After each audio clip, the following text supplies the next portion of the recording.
Hello बच्चों, good morning. कैसे हैं आप लोग? तो स्टार्ट करते हैं आज की वीडियो। विलियन चैप्टर के बारे में बात कर रहे हैं। किसके बारे में? विलियन के बारे में। कल की जो वीडियो थी उसमें कुछ बच्चों के कमेंट आ रहे हैं कि सर जो है ग्राफ को एक बार वापस से समझा दें। तो मैं जो है ग्राफ को वापस से समझा रहा हूँ। कल हमने पढ़ा था मूल भिन्न मूल भिन्न के बारे में देखा था। आदर्श अनादर्श विलियनों के बारे में देखा था। दो प्रकार के विलियन आपको बता दिए थे। दोनों विलियनों के ग्राफ भी मैंने आपको एक्सप्लेन किए थे। राउल्ट का नियम बताया था। दो प्रकार से पढ़ा था हमने राउल्ट का नियम। एक तो वाष्पशील विलययुक्त विलियन के लिए राउल्ट का नियम, और दूसरा अवाष्पशील विलययुक्त विलियन के लिए राउल्ट का नियम। तो हम यहाँ पे आपको वापस से रिपीट करने जा रहे हैं। क्या? राउल्ट के नियम में जो हमने ग्राफ बनाया था उस ग्राफ को हम वापस से रिपीट कर रहे हैं। जो है कुछ एक दो बच्चे ने कमेंट किया था, नाम तो मैंने देखा नहीं ढंग से, तो उसमें जो है मैंने ये देखा कि वो ये बता रहे हैं कि सर जो है एक बार ग्राफ को हमें रिपीट कर दें, इसलिए मैं जो है ग्राफ को रिपीट कर रहा हूँ। तो उसमें जो है 5-7 मिनट लगेंगे जो भी टाइम है, और उसके बाद में फिर वीडियो को आगे बढ़ाएंगे। ठीक है? तो आपको भी जो है वापस से समझने का मौका मिल जाएगा। तो ये जो है ग्राफ हमने बनाया था कल, इस तरह से देखें जरा अच्छे से। ये इस तरह से है। अब इसमें जो है कुछ बातें सभी बच्चों को देखने को मिल जाएंगी या वापस समझने को मिल जाएंगी। इस तरह से जो है ग्राफ हमने बनाया था। एक अक्ष पे तो हमने ले लिया था इधर P0 A, इधर ले लिया हमने P0 B। ठीक है? यहाँ से जो है इस तरह से लाइन खींच दी,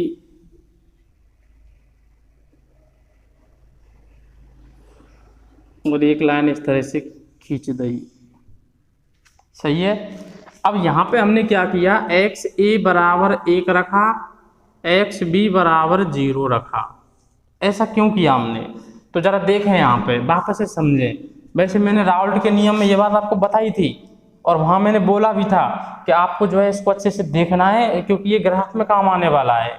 तो आपने अगर उस वीडियो को नहीं देखा है तो आप उस वीडियो को देखें। ठीक है? यानी वापस तो हम समझा ही रहे हैं यहाँ पे कि हमने ये कहा था कि ये हमारे पास एक सॉल्यूशन है, एक विलियन है, इसमें कंटेनर है, पात्र है, और इस पात्र में जो है एक विलियन भरा हुआ है।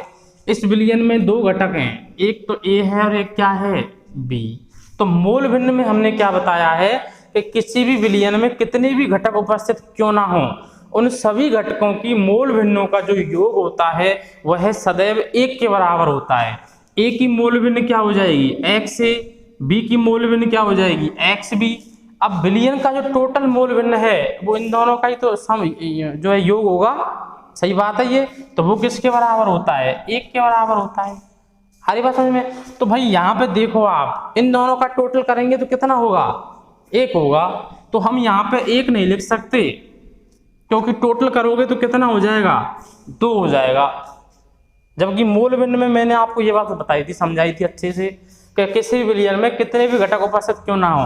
तो यहाँ पे भी तो भाई 2 ही घटक है हमारे पास, एक तो ए है और एक क्या है, बी। आ रही बात समझ में? तो यहाँ पे जो है 2 घटके हैं, ए और बी। तो इन दोनों की जो मूल भिन्न है उनका जो योग होता है वो 1 के बराबर होता है। तो ये बात आपको यहाँ पे भी नहीं भूलनी है। आ रही बात समझ में? तो यहाँ पे अपन कितना कर रहे हैं, एक्स बी बराबर हमने कर दिया 0। याद थोड़ी करनी है ये बात, आपको समझना है इस चीज को। और यहाँ पे सेम कंडीशन में जाएगा। तो एक तरफ तो हमने जो है विलय के लिए बनाया है, दूसरी तरफ हमने, क्योंकि जब विलियन बनाएंगे ना विलियन, तो विलियन में तो विलय भी होगा और विलायक भी होगा, दोनों घटक होंगे। उन दोनों को जोड़ेंगे तब विलियन का जो है टोटल मोल निकल के आएगा। तो यहाँ पे हमने क्या कर दिया, एक्स ए बराबर 0 और एक्स बी बराबर कितना कर दिया, 1। ठीक है? इनको किधर भी लिख सकते हो आप, ऐसा बिल्कुल नहीं है कि यहाँ पे आप x से बराबर 1 और x से बराबर 0 ही लिखोगे। आप यहाँ पे इस तरह से लिख दो, 1 कर दो टोटल करके, और इधर भी टोटल करके 1 कर दिया।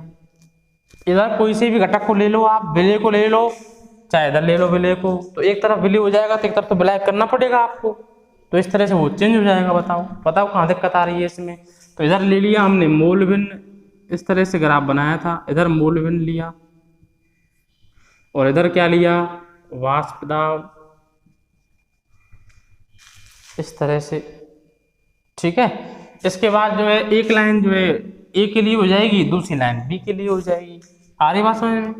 तो जो है इसको कर देते हैं। अच्छा, यहाँ पे ये जो घटक है ए का, और ये हो गया वाष्प दाब किसका, बी का। ठीक है, एक घटक जो है ए के लिए है, दूसरा बी के लिए है। अब मैं कहूँ बताओ विलयन का टोटल वाष्प दाब कितना होगा, इन दोनों का जोड़ी तो होगा। तो ये जो लाइन है इन दोनों को जोड़ रही है जो लाइन, इसकी बात कर रहे हैं। तो ये हो गया पी एस इक्वल लिख दिया P A plus P B. सही है, P A plus P B. अब पी ए और पी बी के मान ये नहीं होते क्या राउल्ट के नियम में, पी ए बराबर होता है P not A X A, और पी बी क्या होता है P not B X B, यही तो होता है। तो आप चाहो तो पी और पी बी की जगह पे मान भी रख सकते हो। आगे बात समझ में, ये शुद्ध अवस्था में वाष्प दाब है। कैसी अवस्था में, शुद्ध अवस्था में। या फिर इस तरह से बात, या फिर दूसरी तरह से ऐसे समझो इसको कि जैसे मान लो हम यहाँ से चले, इधर तो मूल भिन्न है और इधर क्या है वाष्प दाब। हमने क्या किया है कि हमने यहाँ पे जो है घटक ए माना है 1, तो अब हम ऐसे ऐसे चल रहे हैं, इस अक्ष पे ऐसे चल रहे हैं, तो यहाँ पे x से बराबर 0 हो गया। मतलब ये जो घटक है ए, इधर इसकी जो मूल भिन्न है वो इस अक्ष पे चलने पे कम हो रही है, 0 हो रही है। मूल भिन्न क्या हो रही है, 0।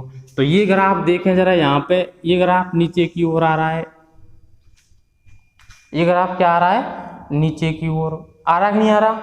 तो आपको पता होना चाहिए कि राउल्ट के नियम में हमने ये बात पढ़ी थी, क्या पढ़ी थी कि जो वाष्प दाब होता है वो डायरेक्टली प्रोपोर्शनल होता है किसके, मूल भिन्न के। बताई थी कि नहीं बताई थी। अगर मान लो वाष्प दाब एक कम होगा तो मूल भिन्न भी तो कम होगी, होगी नहीं होगी। अब जरा इस वाले ग्राफ को देखें आप, ये जो ग्राफ है इस पे चले हम इस तरह से, तो मूल भिन्न जो है कम हो रही है कि नहीं हो रही, 0 की ओर जा रही है, कम हो रही है। तो ए का वाष्प दाब भी कम होगा कि नहीं होगा, तो ये भी तो नीचे की ओर आ रहा है। तो दोनों समानुपाती हुए कि नहीं हुए। तो आपको पिछली वाली वीडियो अच्छे से देखनी है। अगर आपको पिछली वीडियो जो है आपने, मैंने क्या कहा आपसे कि कम से कम आप 2 बार वीडियो को देखना, एक बार में काम नहीं चलने वाला है, कम से कम 2 बार वीडियो को देखना आप, तब आपको जो है ये बात अच्छे से क्लियर होगी। और अगर जो है आपने वीडियो नहीं देखी है तो जिसमें हमने मूल भिन्न कराई है वो वाली वीडियो आप देखना, वाष्प दाब के बारे में बताया है वो वाली वीडियो आप देखना, ठीक है। और राउल्ट का नियम कल बताया था वो वाली वीडियो देखना, आप वापस देखना उन वीडियो को, तो आपको क्लियर हो जाएगा कि वाष्प दाब जो है वो समानुपाती होता है जो है मूल भिन्न के। तो यहाँ से समानुपाती है, एक कम होगा तो दूसरा भी कम होगा। तो ये बात यहाँ इस ग्राफ में शो करी गई है। और क्या है इस ग्राफ में, और कुछ नहीं है, लल्लू ग्राफ है बिल्कुल। कैसा है, हलवा है बिल्कुल। आरे बात समझ में। अच्छा, ऐसे ही जो है कंडीशन बी के साथ में है। तो ये बात है यहाँ पे इस ग्राफ में, और ज़्यादा कोई बात है नहीं खास। और फिर अब इसके बाद में जितने भी ग्राफ बाद में बनाए हैं उनमें यही वाली बात ध्यान रखनी है आपको, यही वाला टर्म तो लेके चलें हम, ऐसे लेके चलें। तो एक अक्ष पे वाष्प दाब है, एक पे मूल भिन्न है। बताओ समझ में आई कि नहीं आई बात। तो आपको जो है अच्छे से ये बात समझ लेनी है। नहीं समझ में आए तो आप वीडियो को देखना एक बार वापस जाके, और फिर भी कोई डाउट हो तो आप उसको पूछ लेना, ठीक है। तो डाउट तो मैं देखता ही हूँ कमेंट में, जो है कमेंट देखता हूँ आपके। तो अब जैसे रोज़ नहीं देख पाया कमेंट जो है, तो मैं एक दिन छोड़ के एक दिन इस तरह देख लेता हूँ, पर आपकी जो है समस्या का समाधान हो जाएगा उसमें, ठीक है। तो ये बात आपको समझ में आ गई होगी। तो इसके बाद जो है चलते हैं फिर नेक्स्ट टॉपिक की ओर, मिटा देते हैं इसको।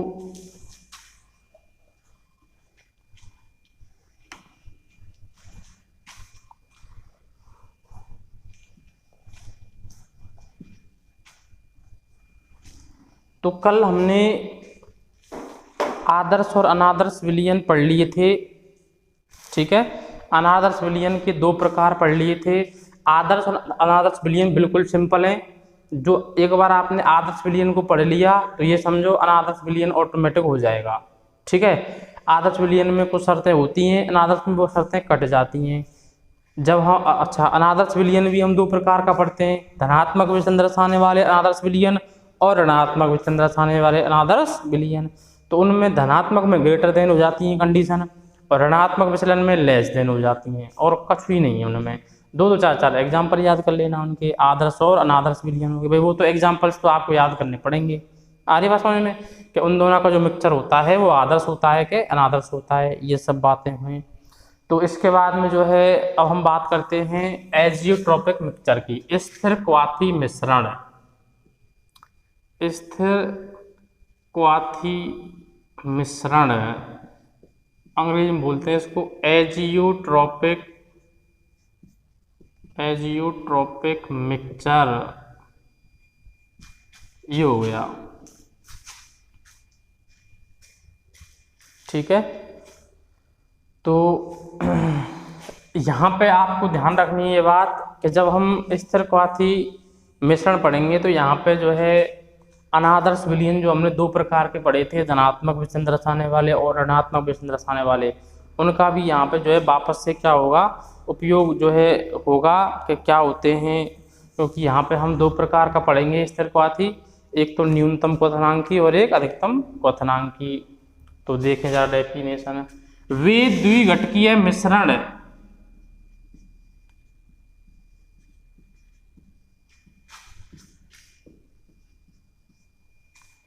वे द्विघटकीय मिश्रण जिनकी या जिनका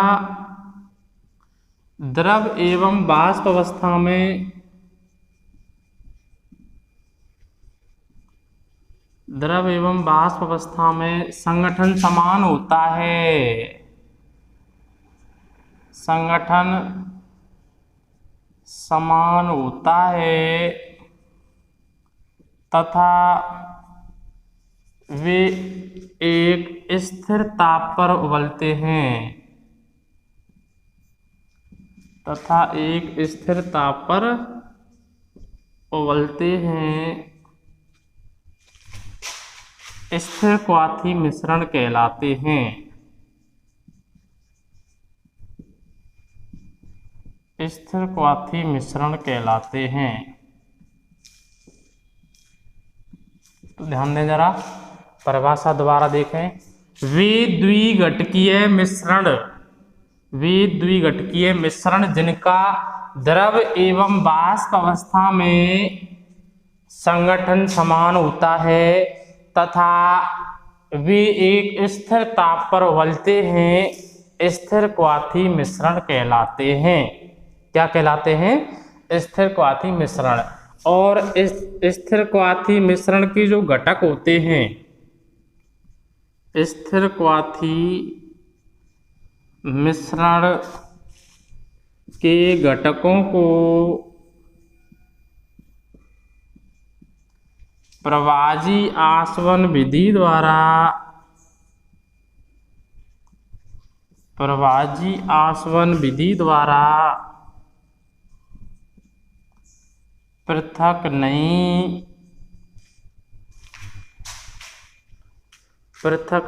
किया जा सकता है।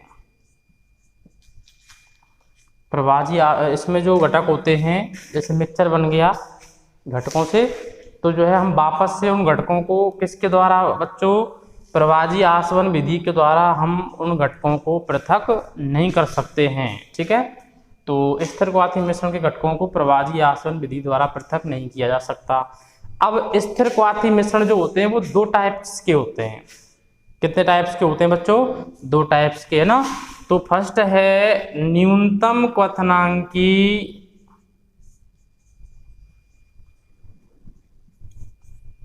स्थिर क्वाथी मिश्रण,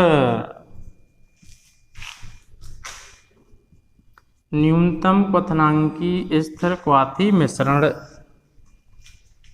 ठीक है, तो देखें क्या होता है न्यूनतम क्वथनांकी स्थिर क्वाथी मिश्रण। नाम से पता चल रहा है न्यूनतम, यानी इस प्रकार के स्थिर क्वाथी मिश्रण का क्वथनांक, इस प्रकार के स्थिर क्वाथी मिश्रण का क्वथनांक उसमें उपस्थित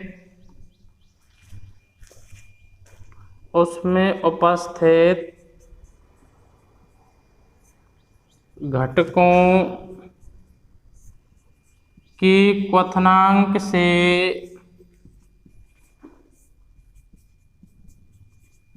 कम होता है, न्यूनतम है। इस प्रकार के स्थिरक्वाथी मिश्रण का जो क्वथनांक होता है वह उसमें उपस्थित घटकों के क्वथनांक से कम होता है। जैसे मिश्रण में 2 घटक हैं और जो है क्या बन गया, मिश्रण बन गया, तो इस पूरे मिश्रण का क्वथनांक कम होगा किसके, पर्टिकुलर जो घटक हैं इसमें, उन घटकों का जो क्वथनांक है उस क्वथनांक से कम होता है। इसीलिए यहाँ पे शब्द आ रहा है न्यूनतम क्वथनांकी स्थिरक्वाथी मिश्रण, न्यूनतम क्वथनांकी स्थिरक्वाथी मिश्रण। अब इसके उदाहरण क्या हो जाएंगे, इसके उदाहरण हो जाएंगे वे सभी उदाहरण जो राउल्ट के नियम से पॉजिटिव डेविएशन शो करते हैं, धनात्मक विचलन दर्शाते हैं। यानी कि धनात्मक विचलन में हमने जिन एग्जाम्पल्स को पढ़ा है वो सभी एग्जाम्पल्स हो जाएंगे इसमें पॉजिटिव डेविएशन वाले, ठीक है। जैसे acetone plus CH2, acetone plus CH2, acetone plus ethanol, CCl4 plus CHCl3।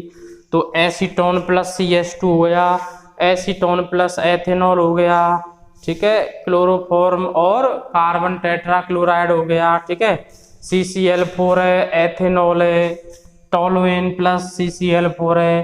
तो ये सभी एग्जाम्पल्स यानी कि जो धनात्मक विचलन वाले एग्जाम्पल्स हैं वो आते हैं इसमें। तो धनात्मक विचलन मैंने आपको बता दिया था, ठीक है, धनात्मक विचलन दर्शाने वाले अनादर्श विलयन तो उनमें आए हैं ये। तो आपको यहाँ पे जो है वापस से लिखने की जरूरत नहीं है, या हम यहाँ वापस नहीं लिख रहे इनको। सेकंड है अधिकतम क्वथनांकी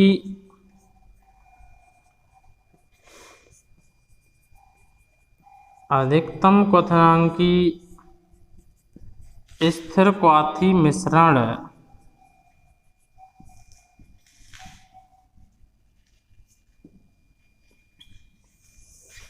तो देखें इसी तरह से हो जाएगी, इस प्रकार के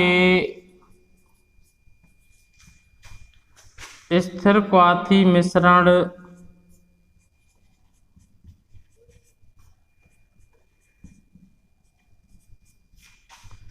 का क्वथनांक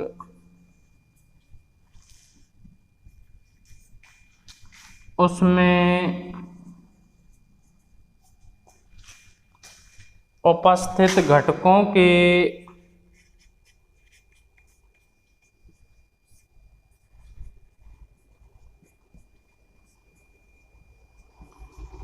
क्वथनांक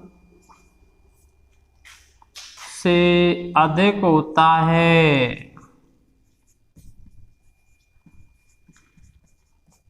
घटकों के क्वथनांक से अधिक होता है क्या कहलाते हैं, अधिकतम क्वथनांकी स्थिरक्वाथी मिश्रण कहलाते हैं।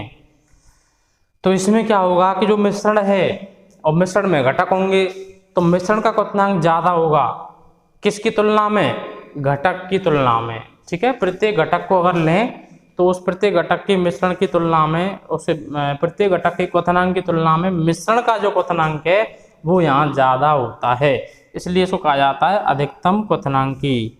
तो उदाहरण क्या हो जाएंगे इसके, वे विलयन जो राउल्ट के नियम से क्या शो करते हैं, नेगेटिव डेविएशन, यानी कि ऋणात्मक विचलन वाले जितने भी एग्जाम्पल हैं वो सब हो जाएंगे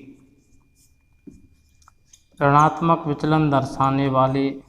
तो कौन कौन से एग्जाम्पल थे ऋणात्मक विचलन वाले, acetone plus phenol, acetone plus chloroform, ठीक है, HCl plus H2O, HNO3 plus H2O, H2SO4 plus H2O, CH3COOH plus H2O। तो मैं वापस नहीं लिख रहा यहाँ पे उनको, तो जो है ऋणात्मक विचलन देख लेना, तो उसमें आपने देख ही लिए हैं, ठीक है।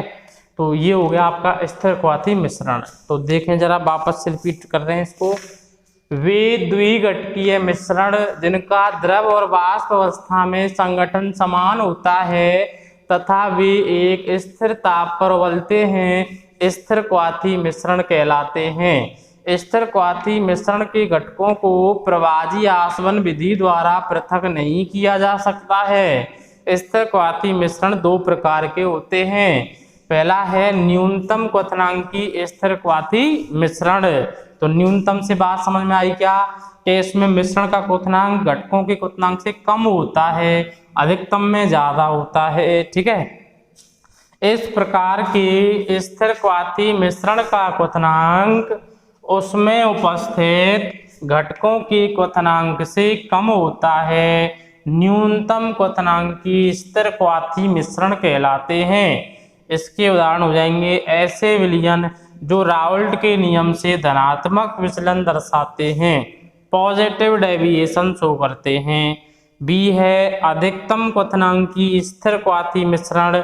इस प्रकार की स्थिरक्वाथी मिश्रण का क्वथनांक उसमें उपस्थित घटकों के क्वथनांक से अधिक होता है, घटकों के क्वथनांक से अधिक होता है। उदाहरण हो क्या कहलाएंगे, अधिकतम क्वथनांकी स्थिरक्वाथी मिश्रण। इसके अंतर्गत एग्जाम्पल हो जाएंगे वे सभी विलयन जो राउल्ट के नियम से ऋणात्मक विचलन दर्शाते हैं। क्या दर्शाते हैं, ऋणात्मक विचलन, नेगेटिव डेविएशन शो करेंगे। ये सभी एग्जाम्पल्स हो जाएंगे। तो ये आपका स्थिरक्वाथी मिश्रण हो गया। आ रही बात समझ में। इसके बाद में आता है अणुसंख्य गुणधर्म। क्या आता है बच्चों, अणुसंख्य गुणधर्म। तो चलते हैं अणुसंख्य गुणधर्म की ओर।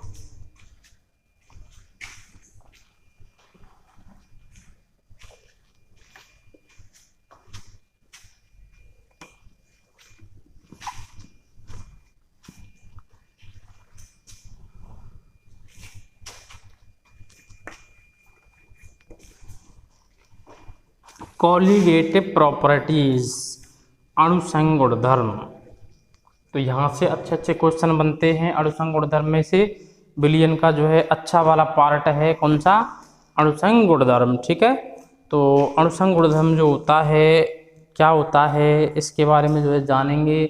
कौन कौन से अणुसंख्य गुणधर्म होते हैं ये भी हम यहाँ जानेंगे। ठीक है, तो चलिए स्टार्ट कर देते हैं। हेडिंग लगा देते हैं अणुसंख्य गुणधर्म।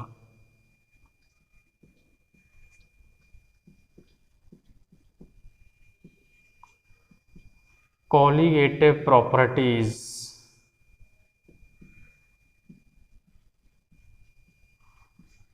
देखिए परिभाषा देख लेते हैं। किसी विलयन के वे गुणधर्म, किसी भी विलयन के वे गुणधर्म जो विलय के कणों की संख्या पर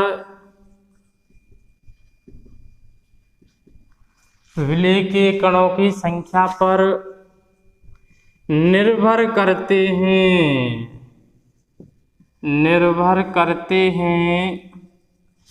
अणुसंख्य गुणधर्म कहलाते हैं। अणुसंख्य गुणधर्म कहलाते हैं। आ रही बात समझ में। तो ये जो है विलय के कणों के रासायनिक संगठन पर निर्भर नहीं करते।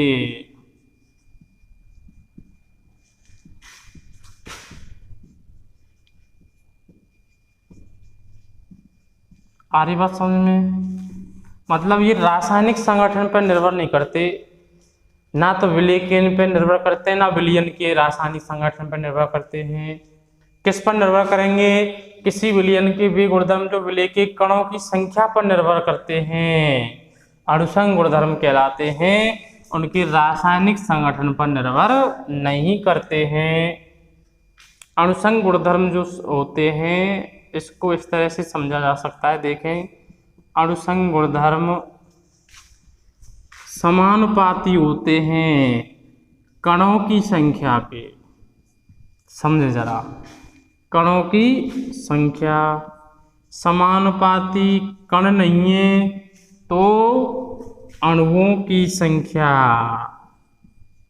आ रही बात समझ में, अणु नहीं है तो आयनों की संख्या, आयनों की संख्या, और इनवर्सली प्रोपोर्शनल होते हैं अणुभार के, किसके, अणुभार के व्युत्क्रमानुपाती होते हैं। ठीक है, तो किसी भी विलयन के जो अणुसंग गुणधर्म होते हैं वे अणुओं की संख्या के समानुपाती होते हैं, कणों की संख्या के समानुपाती होते हैं, आयनों की संख्या के समानुपाती होते हैं, अणुभार के व्युत्क्रमानुपाती होते हैं, अणुभार के क्या होते हैं, व्युत्क्रमानुपाती। तो ये लाइन आपको अच्छे से याद रखनी है, क्वेश्चन करेंगे तब इसका काम पड़ने वाला है। तो अणुसंग गुणधर्म समानुपाती हो गए इन सब के, अणुभार के व्युत्क्रमानुपाती हो गए। अणुसंग गुणधर्म हम यहाँ 4 पढ़ने वाले हैं, कितने पढ़ने वाले हैं, 4। पहला हम पढ़ेंगे वाष्प दाब में, वाष्प दाब में आपेक्षिक अवनमन, वाष्प दाब में आपेक्षिक अवनमन। ठीक है, दूसरा पढ़ेंगे क्वथनांक उन्नयन, दूसरा बच्चों हम यहाँ पे कौन सा पढ़ने वाले हैं, क्वथनांक उन्नयन। तीसरा हम पढ़ने वाले हैं यहाँ पे हिमांक अवनमन, हिमांक अवनमन। और चौथा पढ़ने वाले हैं परासरण दाब, ऑस्मोटिक प्रेशर। तो यहाँ पे हम कितने अणुसंग गुणधर्म पढ़ने वाले हैं, हम 4 अणुसंग गुणधर्मों का अध्ययन करने वाले हैं। पहला कौन सा है, वाष्प दाब में आपेक्षिक अवनमन। दूसरा कौन सा है, क्वथनांक उन्नयन। तीसरा कौन सा है, हिमांक अवनमन। और चौथा कौन सा है, परासरण दाब। ठीक है, तो यहाँ पे कितने हो गए अणुसंग गुणधर्म, 4। तो अणुसंग गुणधर्म क्या हो गए, किसी विलयन के वे गुणधर्म जो विलय के कणों की संख्या पर निर्भर करते हैं, रासायनिक संगठन पर निर्भर नहीं करते हैं, अणुसंग गुणधर्म कहलाते हैं। अणुसंग गुणधर्म समानुपाती हैं कणों की संख्या के, अणुओं की संख्या के, आयनों की संख्या के, और व्युत्क्रमानुपाती हैं अणुभार के। 4 अणुसंग गुणधर्म हम यहाँ पर पढ़ने वाले हैं। ठीक है, तो आज के लिए, आज की वीडियो में इतना ही। हम जो है नेक्स्ट वीडियो में आप जो है स्टार्ट करने वाले हैं सबसे पहला वाष्प दाब में आपेक्षिक अवनमन। तो वाष्प दाब में आपेक्षिक अवनमन, क्वथनांक उन्नयन, हिमांक अवनमन, इनमें से अच्छे अच्छे क्वेश्चन बनते हैं। तो एक एक अणुसंग गुणधर्म को बहुत अच्छे से समझते हुए चलना है। और कोई दिक्कत हो तो कमेंट में भेज दिया करो, और पिछली वीडियो को देख लेना आप। ठीक है, और जो है वीडियो को कम से कम जो है वीडियो को कम से कम 2 बार देखें, क्योंकि एक बार में क्या है पूरी चीज़ जो है समझ में नहीं आती है, कुछ छूट भी गया गलती से, तो वो दोबारा जो अपन वीडियो देखेंगे तो उसमें वो कंप्लीट हो जाता है। ठीक है, इसलिए हम ये बोलते हैं कि आप जो है दोबारा देख लिया करो। ठीक, थैंक यू।